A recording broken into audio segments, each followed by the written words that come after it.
In the world of Chainsaw Man, devil contracts aren't just dangerous, they're straight up horrifying, because the price you pay for power often involves sacrificing the things you value most, including your own body parts, loved ones, and sometimes even your humanity itself. And today we're diving into the 12 most brutal and forbidden devil contracts that push the boundaries of what humans are willing to sacrifice for power, including some contracts so twisted that even seasoned devil hunters refuse to make them so buckle up, because we're exploring every twisted deal that proves in Chainsaw Man's world power always comes with a price, and sometimes that price is more than anyone should ever have to pay. Starting at number 12, we have the Angel Devil's Lifespan Contract. And this one is particularly cruel because unlike most devil contracts where you choose what to sacrifice, Angel Devil's power works automatically draining life force of anyone he touches. And what makes this so brutal isn't just the power itself, but the fact that Angel Devil has no control over it, which means every handshake, every accidental brush against someone's skin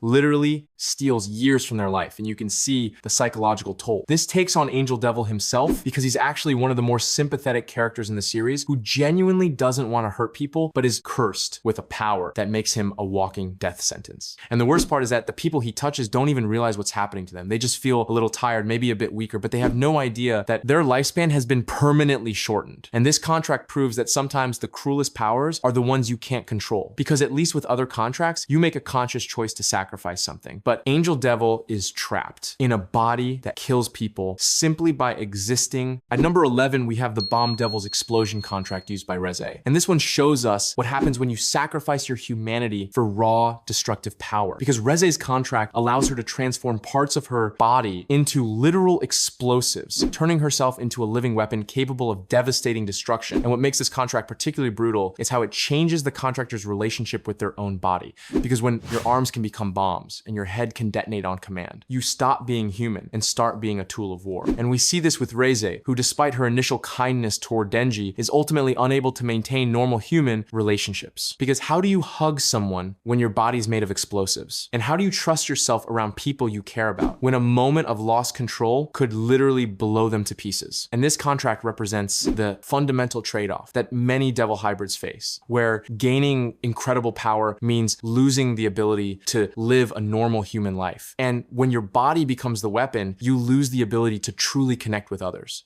because every interaction carries the risk of destruction.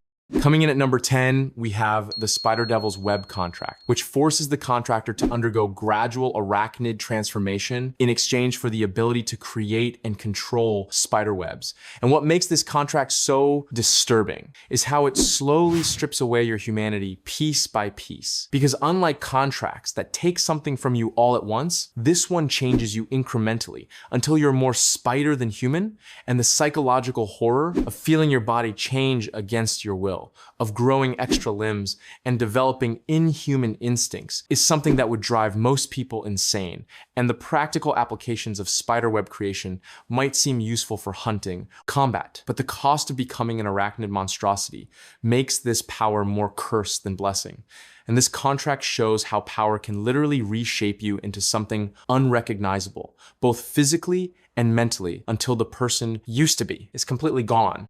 At number 9, we have the Knife Devil's Blade Contract, most notably used by Katana Man. And this contract is brutal because it requires constant physical pain and bloodletting to activate and maintain the power to summon and control countless blades. And what makes this particularly horrifying is that the pain never stops, because every time you want to use the power, you have to hurt yourself, and the psychological effects of constant self-harm combined with the addictive nature of the power creates a vicious cycle where the contractor becomes dependent on pain and violence. And we see this with Katana Man, who seems to genuinely enjoy the suffering that comes with his power, which suggests that contract doesn't just require physical sacrifice, but actually changes your psychological relationship with pain and violence. And some contracts don't just take from you once they keep taking. Every time you use them until the line between the power and the person becomes completely blurred. Moving to number 8, we have the Shark Devil's Transformation Contract used by Beam. And this one is brutal in a completely different way, because instead of taking something from you, it takes away your individual identity and free will. in exchange for shark-human hybrid abilities. And what makes this so terrifying is how Beam's absolute loyalty to Chainsaw Man isn't just devotion. It's literal programming that overrides his personal autonomy. And he can swim through solid matter and has incredible physical abilities. But the cost is that he's essentially become a living puppet with no capacity for independent thought or action. And this contract trades your free will for power making, and you a slave with superhuman abilities. And the horror isn't in the physical transformation, but in the complete loss of self-determination. Because what's the point of having incredible power if you're not really you anymore? And this represents one of the most insidious types of devil contracts, where the devil doesn't just take your body or your belongings, but takes your very sense of self. At number 7, we have the Cursed Devil's Ritual contract used by Akane Sawatari. And this one is particularly twisted because it requires elaborate rituals involving the harm and death of innocent people to place deadly curses on targets. And what makes this contract so brutal isn't just the power itself, but the moral corruption required to use it. Because you can't activate a curse without spilling innocent blood, which means every use of this power requires you to become a murderer. And the psychological toll of ritual murder combined with the complex requirements makes this one of the most morally destructive contracts in the series. And we see how it affects Akane, who becomes increasingly detached from human empathy as she performs more rituals. And this contract proves that some powers can only be earned through unforgivable acts. And once you cross that line, there's no going back to being the person you used to be. Coming in at number 6, we have the Future Devil's Prophecy contract, most famously used by Aki. And this one is brutal in a completely psychological way, because the power to see glimpses of the future comes with the unbearable burden of living with knowledge of inevitable tragedy. And what makes this contract so horrifying is that the Future Devil doesn't just show you random possible futures. It shows you the worst possible outcomes, including your own death and the deaths of people you care about. And we see how this affects Aki, who becomes increasingly desperate and reckless as he tries to change a future he knows is unchangeable. And the cruel irony is that knowing the future is supposed to be an advantage, but in practice, it becomes a form of psychological torture because you have to live every day knowing exactly how everything will end. And sometimes the most brutal contracts are the ones that give you exactly what you asked for while making you regret ever wanting it. At number 5, we have the Gun Devil's Mass Destruction contract. And this one represents the point where devil contracts stop being personal sacrifices and start affecting entire populations. Because the power of devastating ranged attacks and area destruction comes with the cost of massive collateral damage and innocent lives. And what makes this contract so brutal is that every use results in mass casualties, which means you can't access this power without becoming responsible for the deaths of potentially thousands of people. And we see this with various government contracts with the Gun Devil, where entire cities can be destroyed in seconds. And the psychological weight of mass destruction, something that would break most people. Because how do you live with yourself after causing that level of suffering? And this contract forces you to become the very evil you're trying to fight, because the power to stop threats comes at the cost of becoming a threat yourself. Moving into the top 4 at number 4, we have the Hell Devil's Dimensional Contract, which allows the user to summon targets directly to the Hell Dimension in exchange for specific body parts and ritualistic requirements. And what makes this contract particularly brutal is that you're literally sending people to hell, not metaphorically, but actually transporting them to a dimension of pure suffering and torment. And we see this used by Santa Claus, who sacrifices fingers to activate the power. But the true cost isn't just the physical sacrifice. It's the moral weight of condemning people to eternal suffering. And some people who are sent to hell never return. And those who do come back, fundamentally changed by the experience. And this contract literalizes the phrase, go to hell, in the most horrifying way possible. Because you're not just wishing harm on someone, you're actively sending them to a place of unimaginable torture. At number 3, we have the Darkness Devil's Shadow Contract. And this one enters the realm of primal fears, which are devils that represent humanity's most fundamental terrors. And contracting with the Darkness Devil means dealing with primordial terror itself. And the cost isn't just astronomical, it's reality breaking, because primal fear devils don't operate by normal rules. And we see in the Hell Dimension encounter how the Darkness Devil can instantly remove limbs and manipulate reality through fear itself. And the psychological impact of contracting with something suffering that represents the primordial fear of darkness would shatter most human minds. Because you're not just making a deal with a powerful devil. You're making a contract with one of the fundamental forces that shaped human evolution. And contracting with a primal fear isn't just brutal.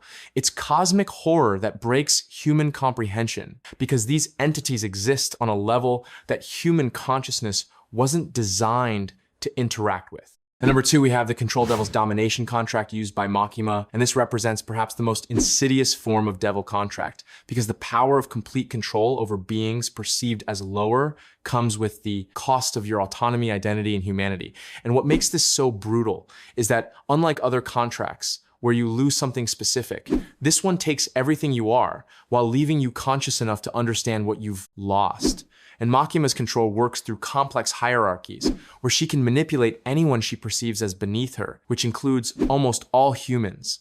And the horror isn't just in being controlled, but in remaining aware that you're being controlled while being unable to resist. And she can manipulate memories, erase identities, and turn people into puppets while they retain enough consciousness to suffer. And this contract doesn't just take your power, it takes you and replaces you with a hollow shell that serves the controlled devil's will. And at number one, we have the theoretical Death Devil's mortality contract, which, while not explicitly shown in the series, represents the ultimate forbidden contract that could grant control over life and death itself. And what makes this the most brutal contract is that it would require sacrificing everything you are and everything you love in exchange for power over mortality itself. And the reason the Death Devil hasn't appeared in the series yet might be because such a contract would be civilization ending, because death is one of the few universal constants that keeps the world functioning, and a contract that could manipulate that force would require a price so astronomical that paying it would essentially end human existence as we know it. And this contract represents the final boundary that should never be crossed, because some powers are too dangerous for any being to possess, regardless of the cost and the fact that even devils seem to fear. This possibility suggests that there are some lines that shouldn't be crossed, even in a world where horror is commonplace. So what patterns do we see across these brutal devil contracts? And I think the most important thing to understand is that the cost always matches or exceeds the power gained, and the stronger the devil, the more astronomical the price becomes. And we see this escalation from basic contracts that might cost you some lifespan or body parts, all the way up to primal fear contracts that can cost you your sanity, your humanity, or even your existence. And what makes these contracts particularly horrifying is how they exploit human desperation. Because people usually make these deals when they're at their lowest point, facing impossible situations where any power seems worth the cost. And the psychology of devil contracts reveals something dark about human nature, which is that we're often willing to sacrifice anything, including our moral principles, if the alternative seems worse. And the real tragedy is that most people who make these contracts don't fully understand the cost until it's too late, because devils are masters of manipulation who present the benefits clearly while obscuring the true price until after the deal is made. And some contracts are forbidden by governments, not because they're ineffective, but because they're too effective, and the cost to society outweighs any possible benefit. And there you have it, the 12 most brutal devil contracts that prove power in Chainsaw Man. Always comes with a price. And what makes these contracts so fascinating from a storytelling perspective is how they force characters to confront the question of what they're willing to sacrifice for power and whether the ends justify the means. And if you want to dive deeper into the world of Chainsaw Man, you should check out my analysis of Makima's manipulation techniques or my breakdown of the devil hierarchy. Both videos explore similar themes about power, corruption, and the cost of supernatural abilities. And if this video helped you understand the twisted economics of devil contracts, please hit that like button and subscribe for more Chainsaw Man content. And remember, in Makima's world, the real question isn't whether you can afford the price, it's whether you can live with what you become after paying it.